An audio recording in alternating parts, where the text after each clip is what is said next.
Yo, what's up, YouTube? Welcome back to another video. And today, not gonna lie, bro, we got the granny who took down the cartel alone. Now, I saw this and I was like, bro, that don't even make sense. Like, let's be real. A granny that took down the cartel. This is about Black Files. Yeah. We're just gonna see what he talking about. Hopefully it makes sense. You know what I'm saying? January 23rd. There we go. Now we 20-year-old now we girl cooking. emerges into traffic when two trucks box her in. Armed men rip open her door. She's gone in 8 seconds and kidnappers ask for a ransom. Her mother pays for it and waits by a cemetery as instructed, but no one comes. The kidnappers vanish with the money. You know what? I don't even blame her. You know how John Wick was for that dog? I'll be 10 times as bad for my daughter. A year later, she finds Karen's bones in a cartel mass grave. Most parents collapse, but Miriam Rodriguez transforms. She cuts her hair, dyes it red, and creates fake IDs. Stakes out ice cream shops for weeks, befriends suspects' grandmothers. One by one, she tracks down 10 members Y'all didn't see that. of Los Zetas, the cartel that butchered her daughter. She dismantles a kidnapping cell that Mexico's law enforcement couldn't touch. But the cartel has a code: blood for blood. Will she be able to survive? And how did a grandmother hunt cartel killers across Mexico? So I'm trying to figure out, bro. Let me know. Because, bro, she literally turned into John Wick. January 2014, San Fernando, Mexico. This town of 57,000 souls sits 85 miles from the Texas border in a region locals call the Zone of Silence. Not because it's quiet, because no one who witnesses cartel business ever talks again. Journalists who ask questions vanish from their homes. Police officers who don't cooperate turn up in ditches. Entire busloads of passengers disappear without a single survivor to report what happened. So the cartel just really controlling shit. Authorities stumbled onto a horror that made international headlines. 193 bodies buried in 47 mass graves at La Jolla Ranch, just outside city limits. Los Zetas, a cartel founded by deserters from Mexico's elite special forces, men trained in counterinsurgency and interrogation, had been stopping passenger buses on Federal Highway 101, pulling travelers off at gunpoint. They raped the women and killed them. They gave the men a choice: fight each other to the death with sledgehammers, and the winner gets recruited as a cartel foot soldier.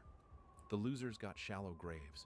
The police chief of San Fernando and 16 of his 25 officers were later arrested as accomplices. They'd helped intercept the buses, then looked away while passengers were butchered. In 2010, the year before the mass graves, 72 Central American... This is crazy, and this stuff just be happening, bro, and nobody says nothing.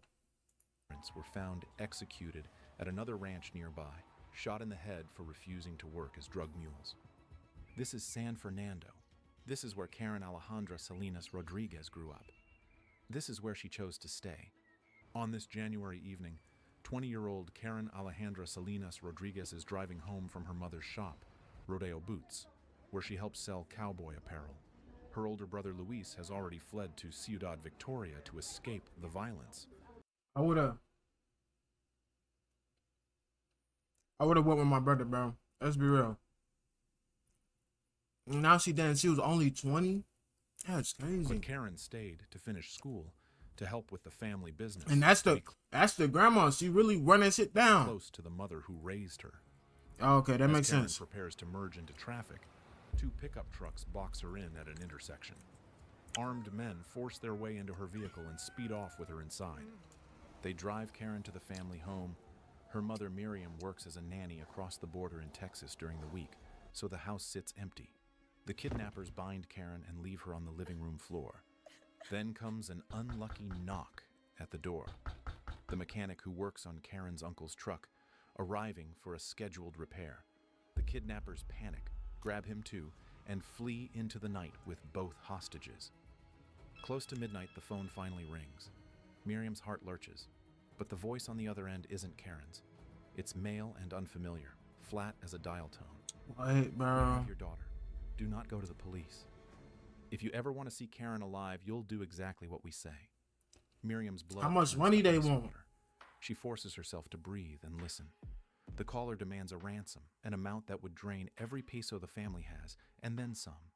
He rattles off instructions with the bored efficiency. How of much is someone who's that? Like made this call 100,000? 100 times. Drop the cash at a designated spot. Come alone and wait for further orders. Then the line goes dead, leaving Miriam standing in her silent living room. And they did all that just to kill her, bro. The Rodriguez family scrambles to raise the money.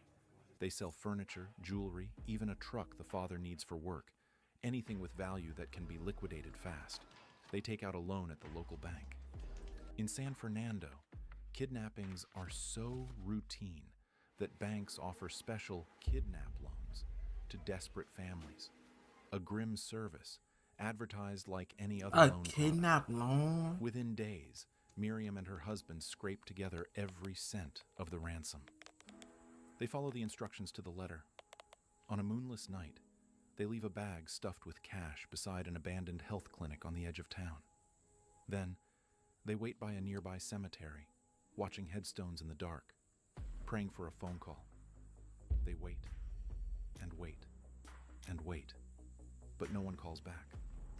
Dawn breaks over the cemetery, still in silence. They've done everything right, paid the ransom, obeyed every demand, and their daughter is still gone. What would you do next? Most parents would crumble under such Now, why they got her sounding like Helen Keller trying to say water in that movie? helplessness. But Miriam refuses. Miriam does something different, something no other family in San Fernando has attempted. She demands a face-to-face meeting with the cartel. Dang. To her shock, they agree. She sits down with a slender young man at Oh, El she Junior, told. a restaurant in town. A radio hangs from his belt, crackling constantly with voices she can't quite hear. He insists the Zetas don't have her daughter. Probably another crew, he says, with a shrug, but he offers to help locate Karen for a fee of $2,000. 2 bands? Miriam pays. She has no Just for other the whole option. time they killed her. They During their took her out of there. conversation, she catches something through the static. Someone calling a name. Sama. A week later, Sama stops answering his phone. Other callers surface, claiming to be the real kidnappers. They need just a little more money, $500, and Karen will be released. The family pays, though they doubt it will work.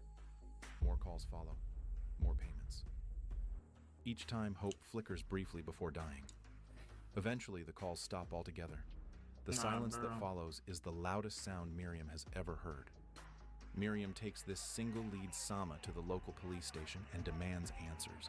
The officers listen, fill out paperwork with the enthusiasm of men filing tax returns, and shrug. In San Fernando, And law police ain't enforcement is a gonna do phantom, shit. They gonna underfunded, die. outgunned, and thoroughly penetrated by cartel informants. That makes Asking no police sense, to bro. investigate Los Zetas is like asking the fox to investigate the hen house. One sweltering afternoon, nearly a year after Karen's disappearance, Miriam drives her old truck to an abandoned ranch on the outskirts of town. It's a known dumping ground, one of many killing fields scattered across Tamaulipas, where no one dares ask questions about the shallow graves scarring the earth. Following a rumor whispered by a neighbor, Miriam combs through dirt and scrub, sweat soaking through her blouse. Then she sees it, half buried in the dust, caught on a thorn bush, bleached by sun and rain. A faded purple scarf. Miriam's trembling fingers recognize the fabric instantly. Wait. She bought that scarf for Karen at a market in Matamoros 2 Christmases ago. Miriam's last ember of hope extinguishes. She sinks to her knees in the dirt of that desolate ranch, clutching the purple scarf. This that same type of stuff where you'll lose your phone and the dude who took it will help you find it, bro. I'm telling you. They got so much money out of this lady, bro. Her heart, and something fundamental shifts inside her. The naive mother who trusted the system, who believed that paying ransoms and filing police reports would bring her daughter home. That woman is gone. In her place, I know it someone is. with nothing left to lose. It's AKA her. That evening, Miriam sits her eldest daughter, Azalea, down in the kitchen. Karen isn't coming back. I'm going to find every last one of the people who did this to her. And Azalea watches Yeah. a fundamental shift in her mother's face. Grief hardens into resolve. Despair transforms into purpose. Gotta get back. The woman standing in front of her is not the same woman. Either who they answered die or the you phone die call in trying. Texas. That mother is gone. This one has a mission. How does a 56-year-old Now, how's she grandmother gonna get a even begin gun? to infiltrate an organization that has corrupted an entire region? And what happens when the cartel realizes someone is picking off their men, one by one? She needs a Miriam gun. Rodriguez doesn't look like anyone's idea of a detective. Gray hair and weathered hands. A grandmother's gentle demeanor. Right. That's precisely her advantage. In the weeks after finding Karen's scarf, this grieving mother remakes herself into something new, an undercover operative driven by rage and loss. She cuts her long dark hair short, almost to the scalp, and dyes it a striking fire engine red. The transformation is so dramatic that neighbors walk past her on the street without recognition. Each morning she studies herself in the bathroom mirror, rehearsing new personas. The kindly health clinic volunteer, the chatty census taker, the pious church lady just collecting for the poor. Oh, she cold She with will it. become whoever it takes I'm to reach cold. her I'm not dream. gonna lie. Soon, whispers circulate through San Fernando's underworld about a mysterious figure, a woman who appears asking innocent questions, then vanishes before anyone can trace her. They call her La Camaleona, the chameleon. The chameleon. Her first Okay. target is obvious. Sama, Sama. the name she heard on the radio during the meeting. Sama Possibly got the to go. mastermind who coordinated Karen's abduction and death. So she starts digging. She spends hours hunched over her old desktop computer, scrolling through Facebook profiles of known cartel affiliates, comparing photographs against the fragmentary description she recollected. After weeks of digital detective work, she finds something. A Okay. profile picture of a young man in an ice cream shop uniform, arm around a grinning girlfriend. The name on the Oh, account is kill him and the girl. but Miriam recognizes the eyes. It's him.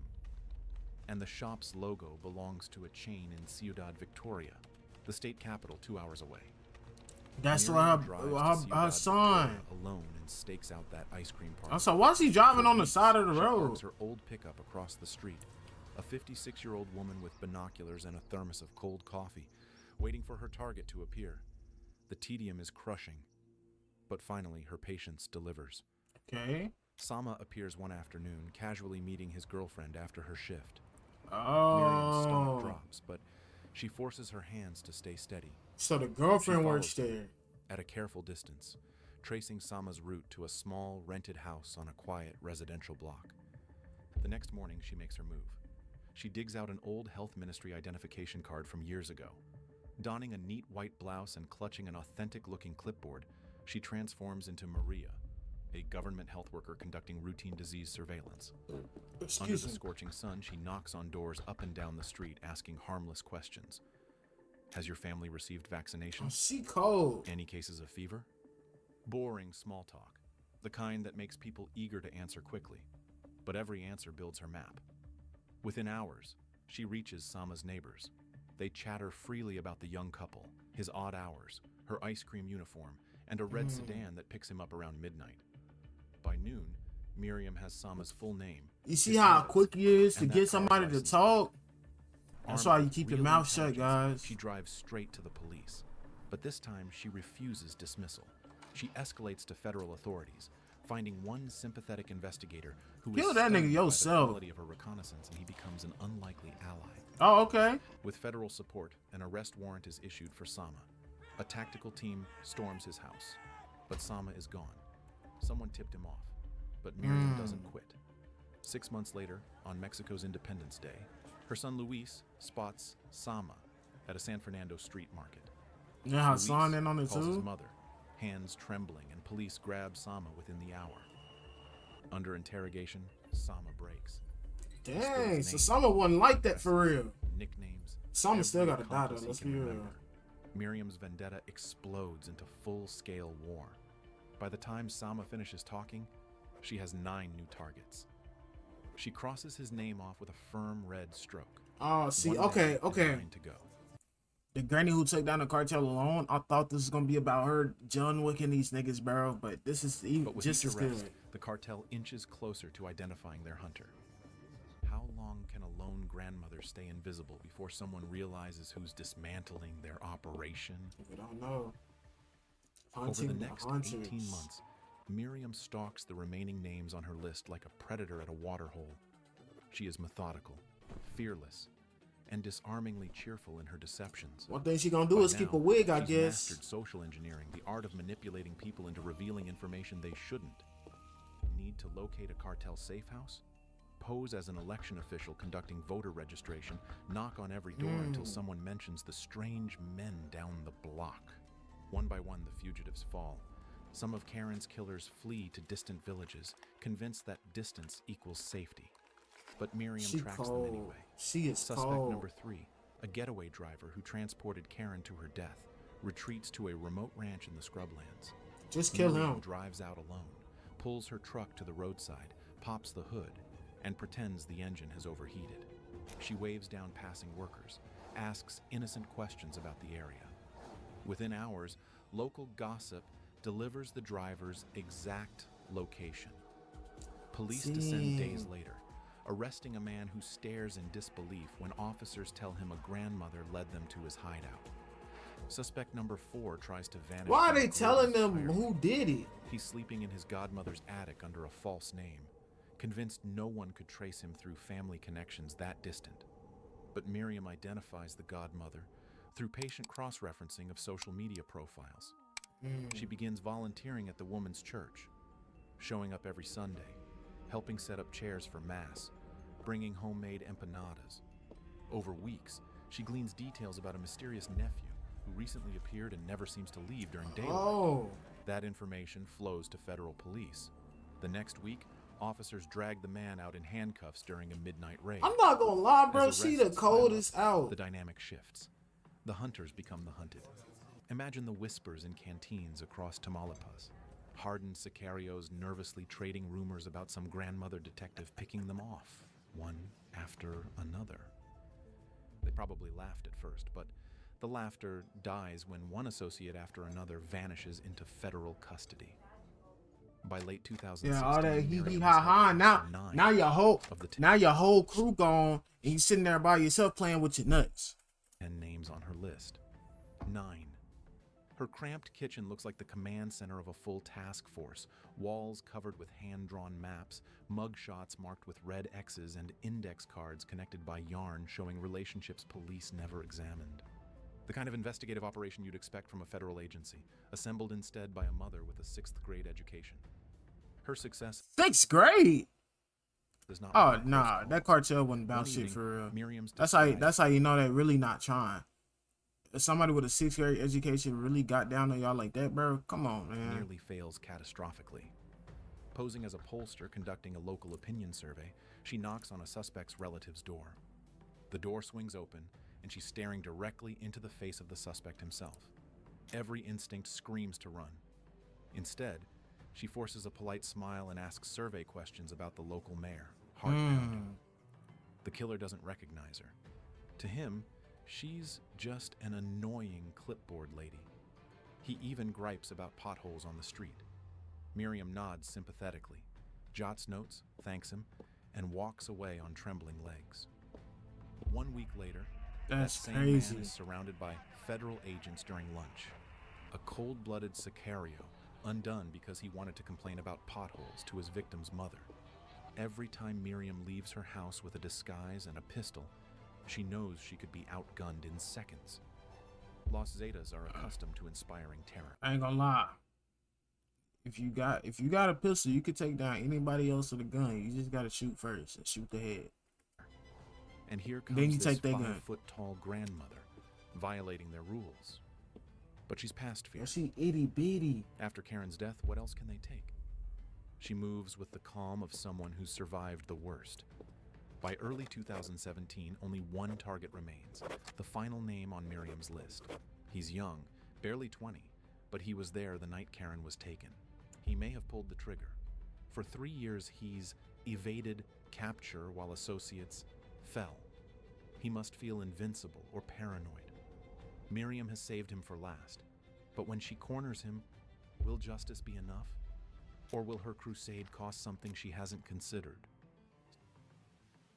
Spring 2017. 3 years of cat and mouse come down to one afternoon. Miriam receives word her last fugitive is back in San Fernando, laying low. Is she gonna under an die or alias. something? The arrogance is broken. Or is she gonna kill him Rosie can stroll herself? through her town as if nothing happened. She loads her pistol and heads out. This ends today.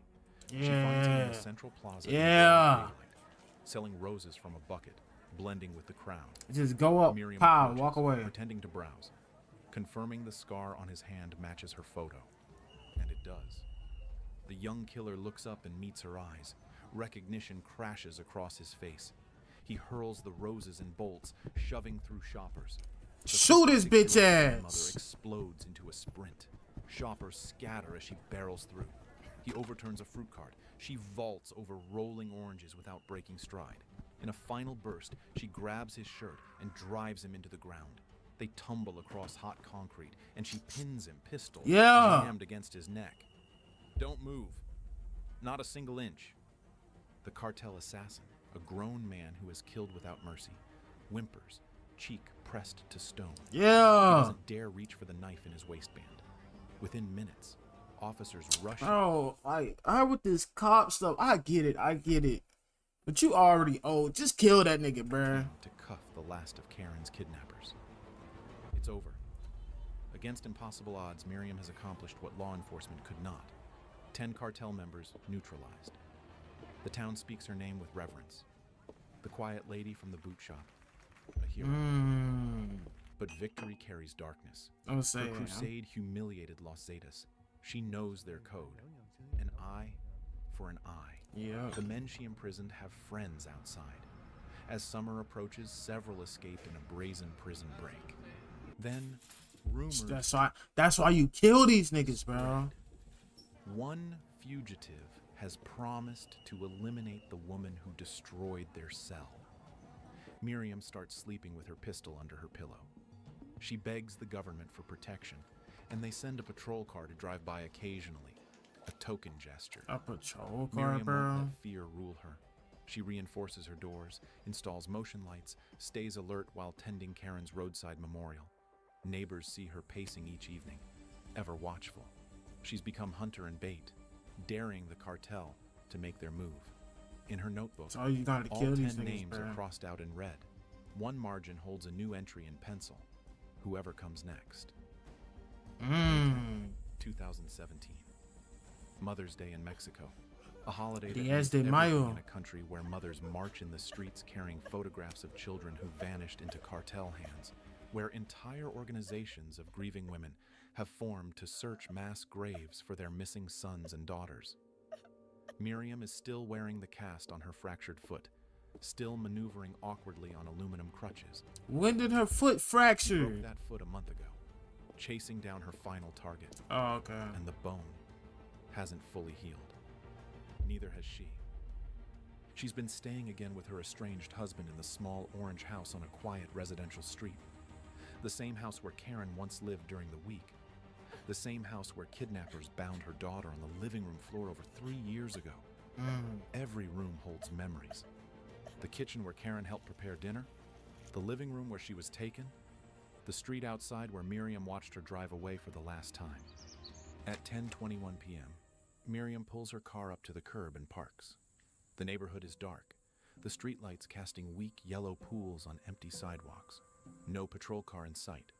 The government protection about to she try to get requested her, never bro. materialized into anything real. She climbs out awkwardly, crutches catching on the car door frame, and begins making her way toward the front entrance. Just a few more steps. She's tired. It's been a long Mother's Day without her youngest daughter. Suddenly, a white Nissan pickup truck rolls up silently She behind her. dead. She Headlights dead. dark. 13 rounds shatter the quiet. The shooters peel away before her body reaches the pavement. Tires I squeal. knew into it, the bruh. That's why Her you husband kill these inside watching niggas. television hears the gunfire crack through the walls like the world splitting open. He rushes outside and finds Miriam face down on the street, a spreading dark pool beneath her. Her crutches lie scattered on the I concrete. saw One every hand one of them niggas she had the opportunity to kill. is tucked inside her purse, fingers still wrapped around the grip of her pistol. She died reaching for the weapon she'd carried for 3 years. She died still fighting. She died on Mother's Day, the cruelest poetry the cartel could compose. A message to every other mother in Tamaulipas who might consider following her path. Within months, authorities arrest 2 suspects. Both had escaped in the March prison break. A third is killed in a shootout with police. Good. But the people who ordered the assassination, the cartel leadership who feared Miriam's activism more than they feared legal consequences, remain shrouded in darkness. In San Fernando, some questions are too She dangerous should to have killed ask. them niggas, bro. The city honors her with a bronze plaque Rest in in the peace to central her. plaza. She was a Her goat. son Luis She did takes the right control of thing. the collective she founded.